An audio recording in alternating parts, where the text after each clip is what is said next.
So the OBR, which is the Office of Budget Responsibility, an august, important organisation funded by the government, I think, and I don't know if it's part of the government. It might it's be. part of the government. Yeah. So they've released data now showing that of the 3.6 million visas that have been issued in the last few years, only 12% have gone to skilled workers. 3/5 of immigrant workers are low-wage workers, and this is what's important, they're a net drain on the British taxpayer. So this is quite staggering. So these unskilled immigrant workers, these are legal immigrants, by the way, by the time they reach the age of 81, they will have cost the British taxpayer each, hold on to your hat, £465,000 each. £500,000. £500,000. This is probably, £500,000 per immigrant to the age of 81. So basically they are a net drain on the British taxpayer. And it kind of gets worse than this. So they're always talking out there, the left and the elites, about all these fantastic immigrants coming over here, they're bringing skills and doctors and all that jazz. Of all these visas that have been issued, only 0.6%, not 6%, Nick, 0.6% are scientists or engineers. Only 0.8%, so less than 1%, are doctors, basically. And what that means is that only 1 in 20 of immigrants that have come over here recently are contributors to the British taxpayer. So only 1 in 20 people of the immigrants, this population, are actually contributing to the British taxpayer. Yeah. And basically, for every pound that the actual immigrants that generate money, tax generate, the unskilled immigrants are taking £1.60. So we are basically, immigration is costing us an absolute belief. So this blows apart, and this is why this is incredible news, because this blows apart this bollocks that they've been telling us for years, that we need the immigrants, they contribute to the economy, blah, blah, blah, they generate tax. They don't. They don't at all. And it's been shown by a government body that this is the case, basically. And do you know how that happens? No. Because we're not giving them that money back. It's, you're a low-skilled worker, you come here, you can't afford your rent, so you get a housing benefit. You can't afford to pay council tax, so we fund your council tax. You've not got enough to live on, so you get universal credit. You've got children as well, so you get money for the children. It's all the benefits we've got. They're entitled to and claim them all, hence why they come here on a low-skilled job, and we think, why are you coming here to wash dishes in wherever, some cafe? Well, yeah, this job's crap. But then I get 15 grand a year off the government in benefits because my job's crap. Yeah. So doesn't it all end here then, Nick? With that information. Now we know now we know this. With this information, it's got to end now, hasn't it? It would. We can stop the podcast. Yes. Because we've achieved the truth. The truth is out there, folks. It's out there now. It hasn't been in any of the mainstream media, by the way. It's not been on the news or whatever. So obviously the mainstream media, the stupid elites in the mainstream media, are suppressing this as best they can. But it's out there now. We know now that immigration is draining money from this country. But so immigration is destroying our culture. It's bringing violence. It's bringing disproportionate violence from the immigration. It's destroying the British way of life. It's squeezing our resources, but it's also taking our tax money as well. It's stealing money from us, the taxpayer, to pay for them as well. So so all this bollocks about, oh yeah, multiculturalism is fantastic, whatever, they contribute to the economy, or that's all bollocks, you know. And this now proves it. So it's got to end here, hasn't it? This just proves it's financial bollocks, but it's been bollocks since day one. All that happened, I mean, the reason why we're carrying on with this, it's because certain people are making a fortune out of low wages. So if they didn't have all those immigrants and the government weren't topping up their wages for the employer, that's what these benefits are. As an employer, I don't pay you enough, but the government will top up your wages. Well, really, I should be paying you a living wage so you can afford to live here. That doesn't happen. And when you look at the controversy in the Labour Party, the millions, all the millionaires donating to them, Why is some of them donating to the Labour Party and they donated to the Tory Party? Because they want more immigrants. Because that's how I run my business. That's why I'm a millionaire.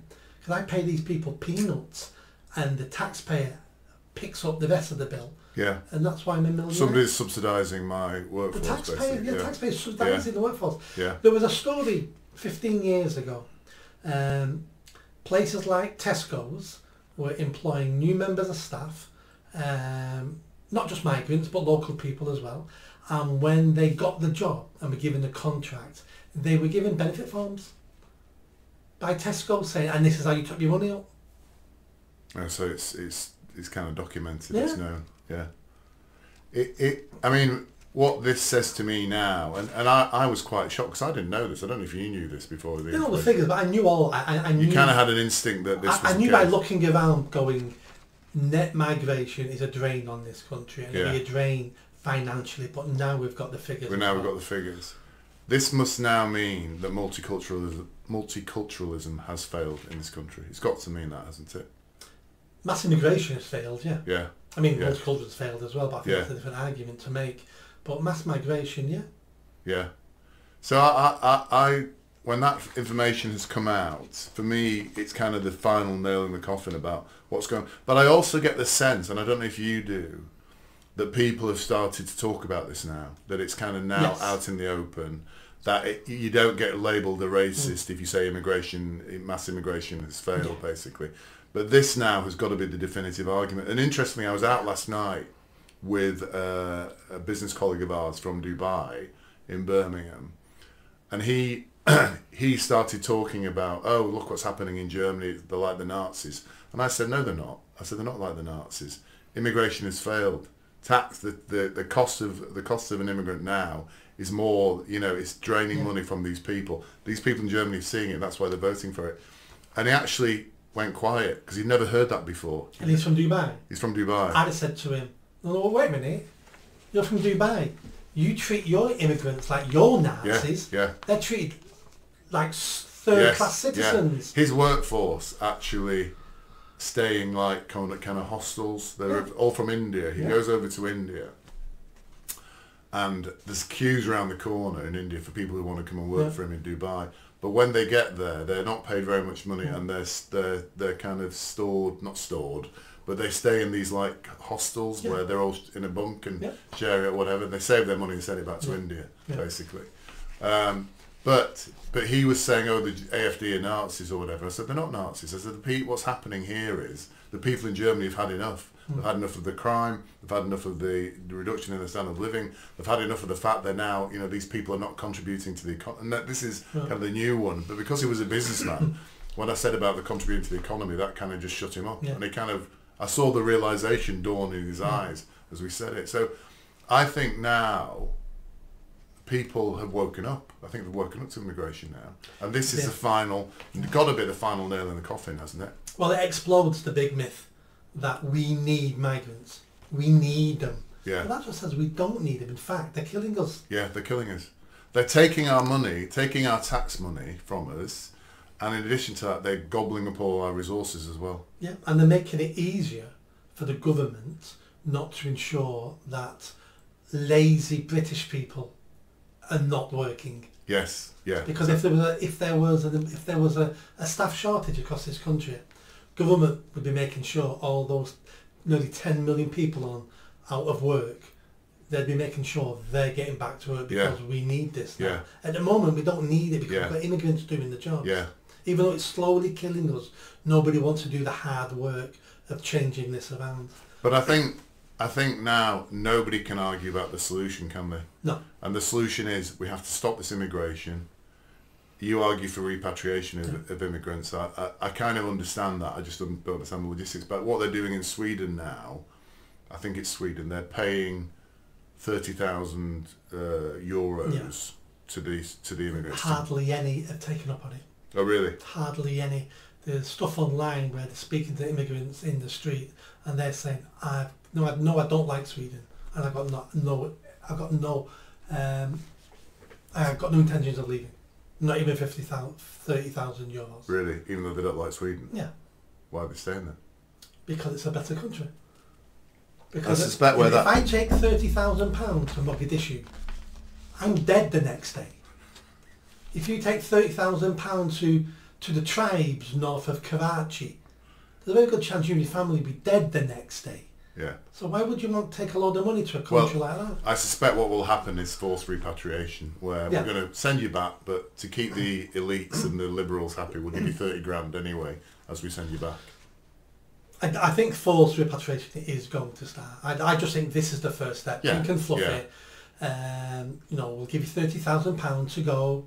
The next stage will be we're going to start deporting you, and we're going to take the costs out of your savings there. So that'll be a threat to people that you're going to be going, but you might as well go now on your own. Before we start taking the savings, but you've got an and there's an argument there, because if they are net consumers of our tax money, we'll have it back. Yeah. Basically, that's what you're saying, isn't it? Yeah.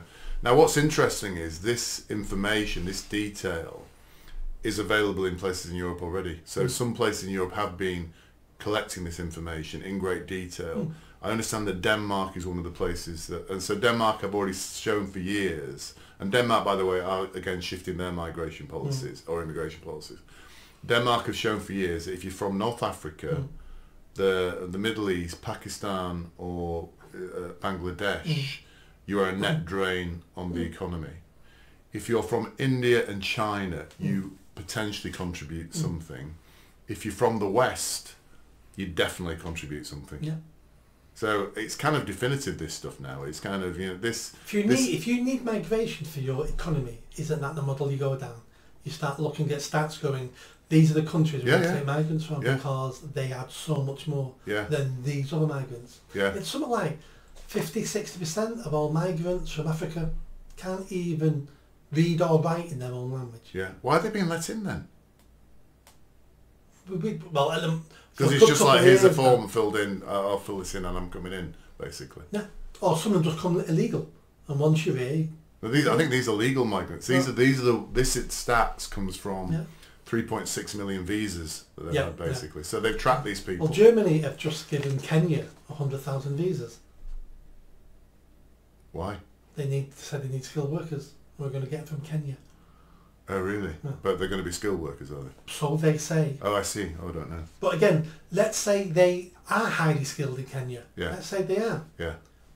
That just damages Kenya. Yeah, it does do. Yeah. You keep sucking the best out of countries. And that's why some of these countries around the world are shitholes. Yeah. We keep sucking the best people out of them. That's a good point. There's a point about Wales I want to talk about later, which is relevant for that. Now, just before I move on to kind of Europe in more detail, one shocking thing about those numbers I told you about England, that doesn't include the cost of their dependents. So the information you've got there is just the people who've come over to work ostensibly. Their dependents. So their spouse, their children, other relatives they bring over. If they're claiming on... Which they're all entitled to once you're here. So what's staggering about that is it's likely that number is actually higher. A lot higher. It's actually higher. They're taking more from us than we think, basically. So that £1 to £1.60, at the moment, there's a net 60 pence per pound being taken. It might be 80, might be, I don't know, but it's more than 60 pence, basically. Do you remember the child benefit scandal from 10, 15 years ago? No. Under New Labour, I'm too young. We let the Romanians and Hungarians come because they joined the EU, and like idiots, we let them all in. What they were doing, and other people, Poles as well, and they were entitled to do it. Once you got here and you were working here, your children were entitled to a child benefit. Yeah. Even if your children weren't here and never been here. So some of these people were claiming for 3, 4, 5, 6 children that were back in their homeland, who'd never been here, had no intentions coming here. We don't know if these children actually existed. Those countries, it's easy to get a birth certificate saying, I've got 4 children. In Romania, it's very easy. All those countries, it's easy. Because this chap from Dubai last night, he was telling me, if you want an EU passport, they're easy to get it in Romania. Exactly. Because they have no history of, apparently, of births beyond a certain time. So you can say, oh yes, my great-great-grandfather was born in Romania, or whatever. And the Romanians are making money out of it, knowing, well, no one's settling in Romania. So you might get your passport there, but you've not got 80,000 Nigerians all settling in Rwanda. Yeah. Not Rwanda, Romania. Romania, yeah. Did you enjoy that video? I think you did. Come on now, hit that bell, subscribe, comment. Let's build this channel. I need more followers, I need more subscribers. Be part of the journey. See you soon.